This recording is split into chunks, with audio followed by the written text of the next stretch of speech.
America అనుకుంది అబ్దుల్ కలాం గారిని కొనడం చాలా సులభమని. కానీ ఆ ఒక్క నిర్ణయం అమెరికాకి నిద్ర లేకుండా చేసింది. పోఖ్రాన్ అణుపరీక్షకు ముందు నాసా కలాం గారికి ఒక కళ్ళు చెదిరే ఆఫర్ ఇచ్చింది. భారీ జీతం, పవర్, అమెరికా పౌరసత్వం. భారత్ ఎప్పటికీ అణుశక్తిగా ఎదగకూడదనేది అమెరికా అసలు ప్లాన్. కలాం గారు నాసాకు వెళ్లారు, కానీ ఉద్యోగం చేయడానికి కాదు.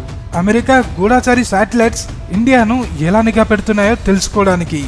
వాటి బ్లైండ్ స్పాట్స్ ఎక్కడున్నాయో ఆయన తన మెదడులో రికార్డ్ చేసుకున్నారు. ఆ తర్వాత చాలా మర్యాదగా నాసా ఆఫర్ని తిరస్కరించి తిరిగి భారత్కు వచ్చారు. అమెరికా శాటిలైట్స్ ఇండియా మీదుగా వెళ్లిన గ్యాప్లో రాత్రికి రాత్రే పోఖ్రాన్లో పనులు జరిగేవి. శాటిలైట్ మళ్లీ వచ్చేసరికి అక్కడ కేవలం ఇసుక దిబ్బలు మాత్రమే కనిపించేలా ప్లాన్ చేశారు.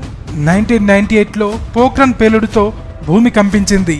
అమెరికా కళ్ళు తెరిచేసరికి భారత్ ఒక అణుశక్తి దేశంగా అవతరించింది.